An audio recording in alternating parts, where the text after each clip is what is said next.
This is Yvonne Strahovski, and you're listening to Chuck vs. Podcast. Hi, my name is Graham Jones, but you can call me Gray. This is my show. It's about Chuck. It's filled with interviews, the latest news, crazy co-hosts, and spoilers that'll make your day. Oh, wait, I need to go back. I host these TV nights. They used to be pretty boring, but everything changed when I found NBC's new show, Chuck. Pretty soon, my TV night got pretty crowded. Guys I didn't even know were showing up the door. Big, important guys. Really scary, nasty, get killed for hosting them guys. Next thing I know, these super episodes are downloaded into my brain, which means every moment of my life, I'm thinking about Chuck. ChuckTV.net sent their top people to protect me. That's Mel and Liz. They're pretty zany. They co-host with me now as a cover. So now I must welcome you to Chuck vs. the Podcast, the first and only podcast for NBC's Chuck. This is Gray. This is Mel. This is Liz. And you're listening to episode 6 of Chuck vs. the Podcast for July 7th, 2008. Undercover Pizza. We are busy today. We've got a very full episode. It's been a while since we put up the last one, but we are going to have a lot this month. Actually, this week we will have 2 podcasts, which is definitely a first for us. We'll have one today on July 7th and one on Friday, July 11th. So watch for us. We'll have another cool interview on Friday. And today, really, really exciting, we have an interview at the 50th annual Hollywood Stars baseball game. And Liz did that with our reporter on the street, Roz. This actually brings up a point. We've had a couple of emails from people volunteering to be on the podcast or volunteering to contribute these interviews. If you have anything related to Chuck, definitely please let us know. Or if you have a connection, we'd love to get you on the show if you have a particular slant that you'd want to enlighten the fans with. Our first item of business today is casting news, and we actually have quite a few announcements to make.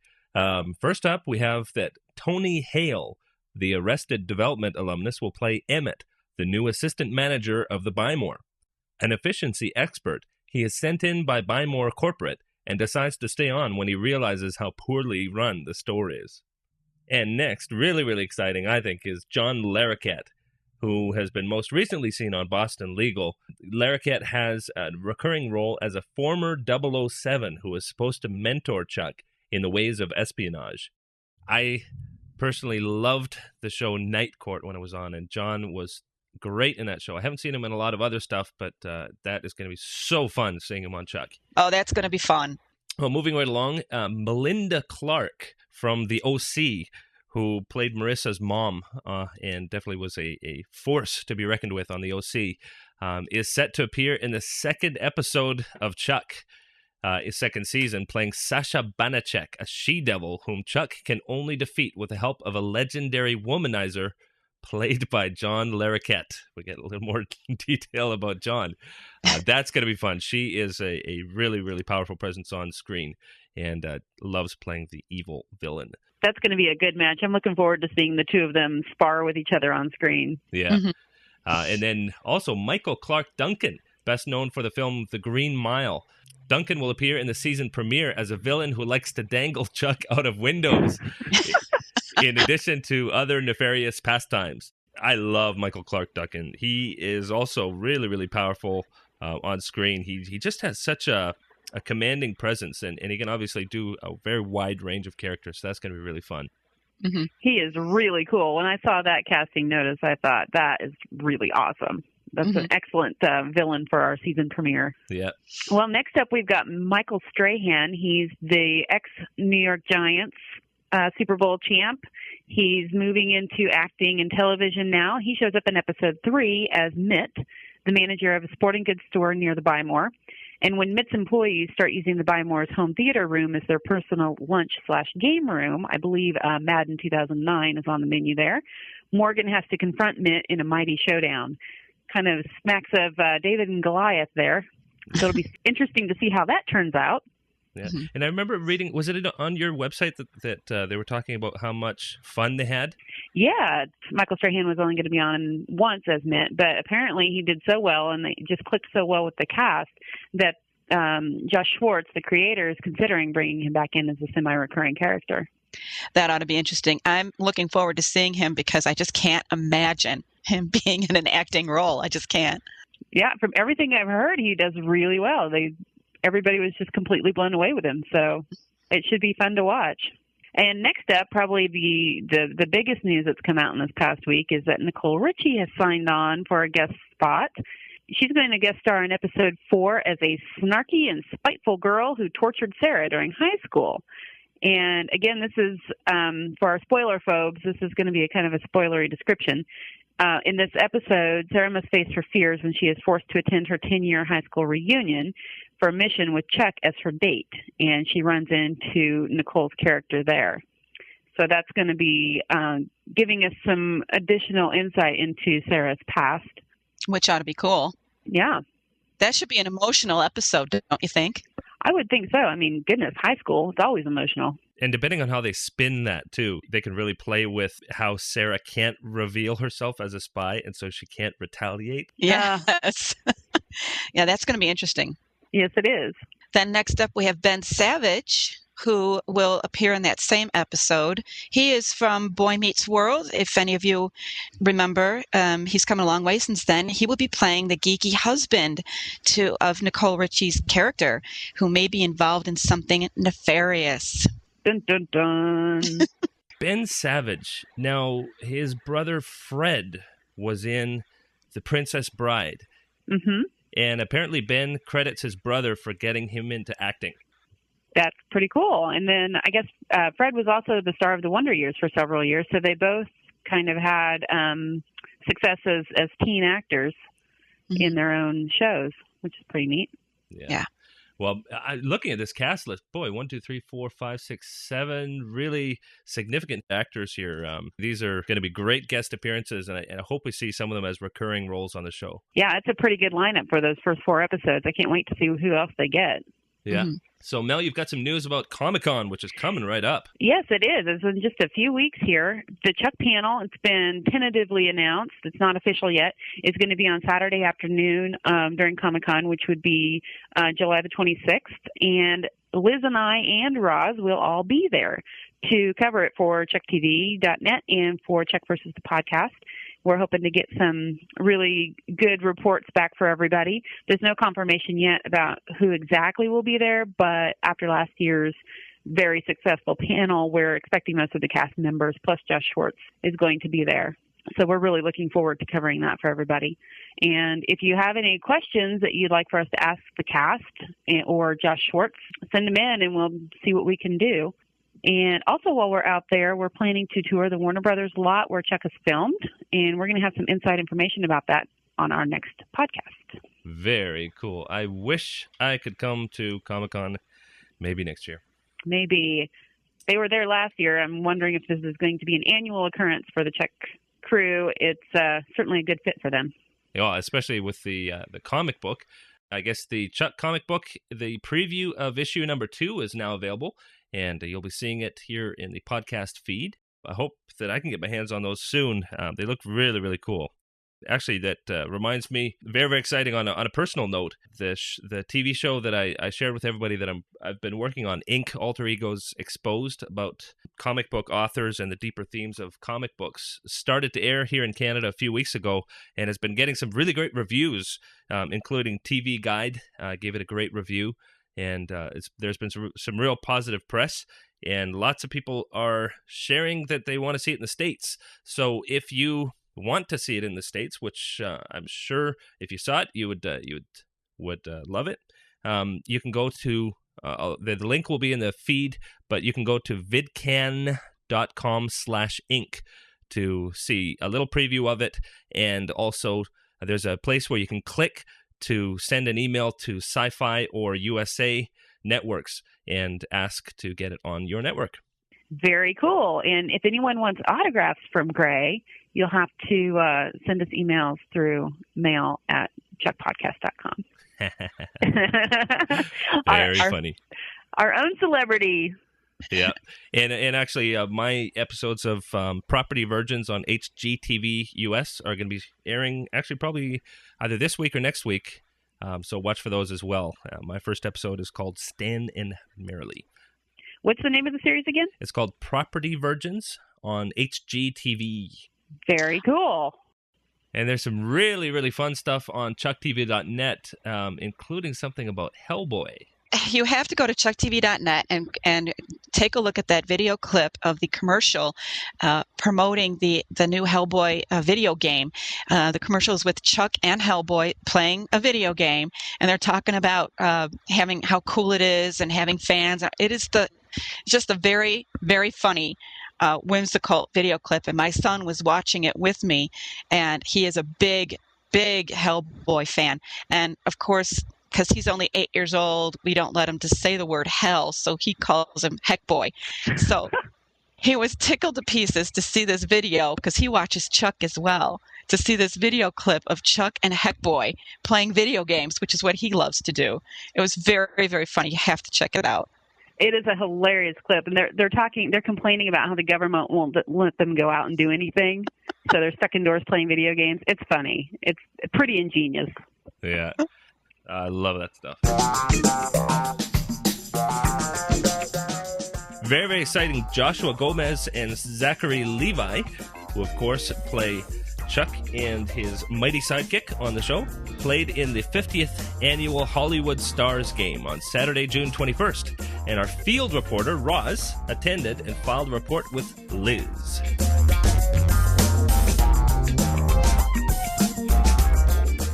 So tell me about this game that you went to. I can't wait to hear about it. Okay, so, first I had to sit through a Dodger game, which is fine, except that it was 95 degrees and 120 on the field. Oh, my gosh. Yeah.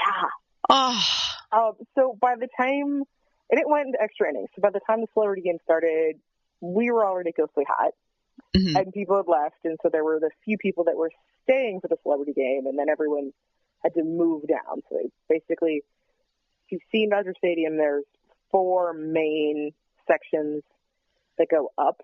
Mm-hmm. And everyone come down to the bottom. Oh, cool. So that you're closer to the game, which is great. Yeah. I was already at the bottom, so thanks to Todd. So Todd, who is at chucktv.com, chucktv.net, thank you for the ticket. Yeah. How were those seats? They're really good. Todd rocks. Right behind home plate, in the shade. Oh, wow. Yeah, so good seats. It was hot, but I didn't have to get sunburned. Mm-hmm. Those are good things. So thank you, Todd. Eventually, because everyone had left, we started moving closer to the field. They have a little kid who's about 10, announce all the celebrities, and they put up pictures of them on the Jumbotron. And then the game starts, and it's just a regular softball game. The pitcher was someone from the batting team, so there wasn't really an opposing pitcher to say. You had Gary Marshall pitching for a while, and Tom Arnold, and Kareem Abdul-Jabbar was playing first base for one team. Everyone kept saying that it wasn't fair that he was playing first base because he's, whatever. That's fun. 6'9". Yeah. And has ridiculously good reach. Oh, that's funny. Nothing got past him, huh? Yeah, no, I think one ball got past him at some point, but I don't remember that many getting past him, which was just really sad. But funny. And so let's see. Well, Zach and Josh were each on different teams, so they couldn't hang out together. Oh. Which was sad.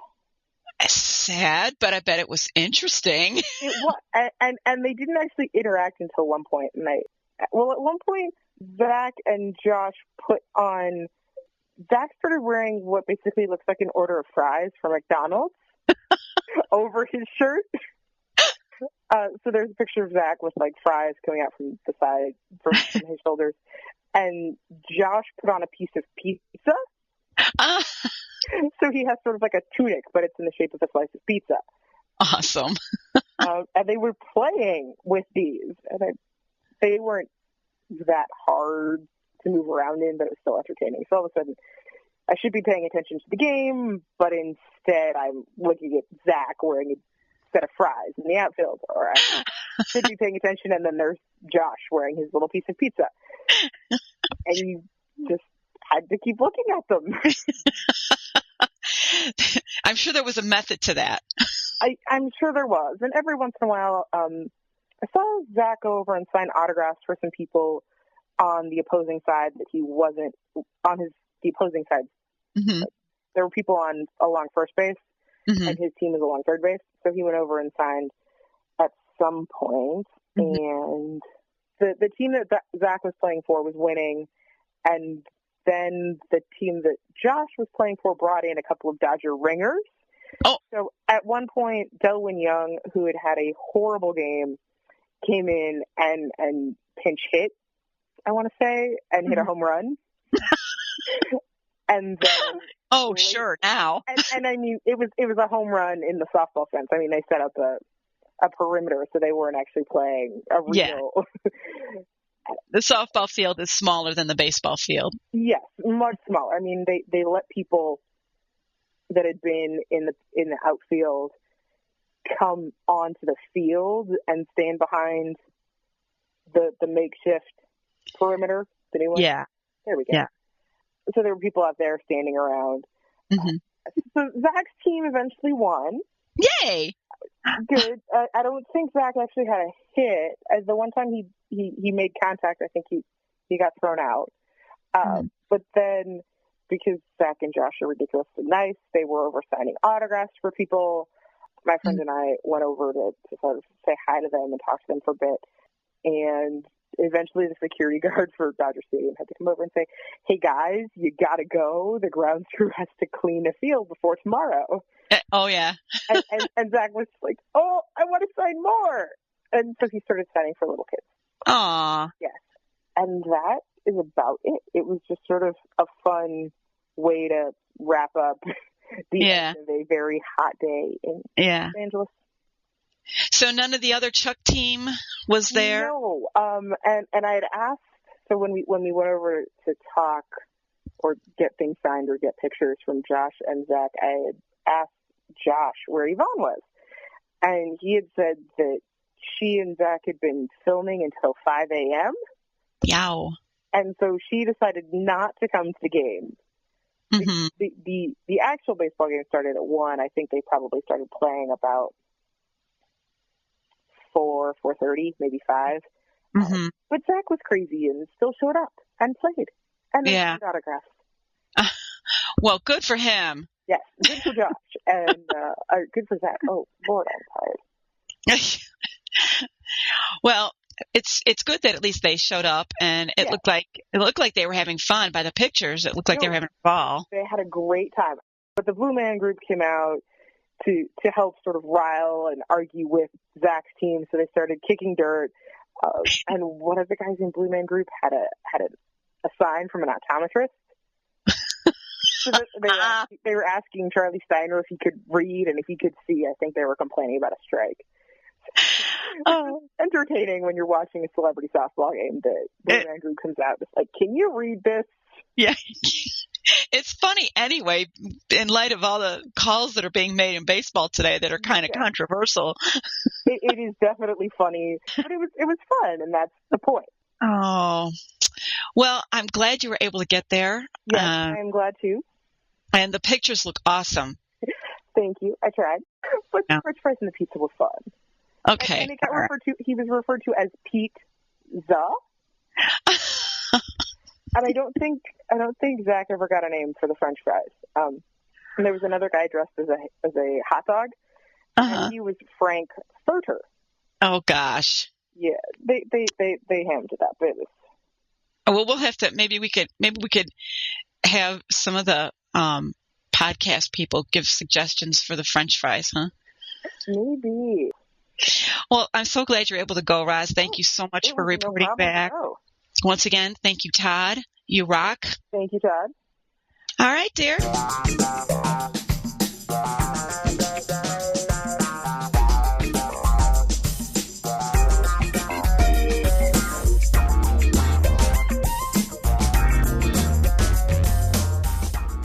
Wow, that must have been a really fun time for Roz. How was it talking with her, Liz? It just sounded like she had a good time. They had great seats. It was a great day for softball. I'm a big softball fan, so off the recording, we kind of chatted a little bit about that. But it was fun. It was fun. I wish I could have been there with her. Something I really, really appreciate is understanding that they were actually shooting until 5 a.m. the night before, and Zachary and Josh still made it to this game, and not only made it to the game, but also put some thought into how they could be creative at the game. It really, really shows that they're investing a lot, not only on screen, but also off screen into the show.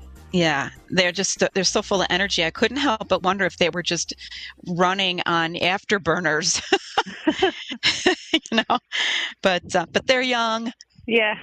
It looks like they were having a really fun time goofing around on there. Yep. And one section that we will cover later this week is listener emails. We just had a lot to cover for this show, and so we decided that we're going to push those back to the second episode this week, which will come out on Friday. We hope you listen in. We will be back with an interview on the lot of NBC. That will be a lot of fun. And so I want to thank you for listening. We're going to move into spoilers, so if you don't want to hear spoilers, you can turn off the podcast now. We hope you listen in later in the week, and please do remember to vote at podcastalley.com and also give positive feedback on iTunes. We'll be talking with you guys again later this week, so stay tuned. See you then.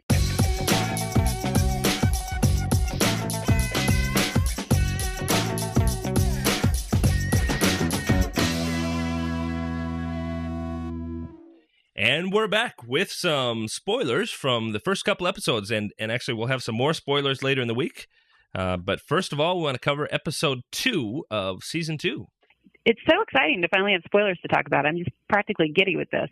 Episode 202, it doesn't have an official title yet, but the spoilers are something like this. Chuck goes undercover as Mr. Carmichael to steal the cipher, which you may remember from spoilers for episode 1.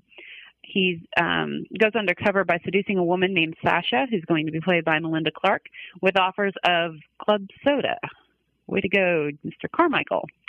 Although Chuck does obtain the cipher, Sasha and her thugs capture Sarah and Casey to hold them hostage. Sarah is sure Chuck will focus on the cipher, the key to his freedom. Casey is sure Chuck is completely in love with Sarah and will come after her. Sure enough, Chuck enlists the help of his new mentor, former spy Roan Montgomery, played by John Larroquette. But Montgomery's defeatist attitude does not inspire Chuck. Calling his own shots, Chuck sets up a hostage exchange at the Bymore, of which Lester is now assistant manager. Meanwhile, Captain Awesome creates the perfect night for his new fiancée, Ellie. Only Chuck can create situations like that and make them really hilarious. I'm looking forward to seeing how that hostage exchange goes down. From what I understand, it turns out in his favor, much to Casey's chagrin. And, actually, just listening to these descriptions, it occurs to me that we're going to see and hear a lot of exactly what we loved in the first season. And that's encouraging. I know a lot of shows, when they come into a new season, can totally throw you for a loop. And this seems like it's just a lot more great Chuck.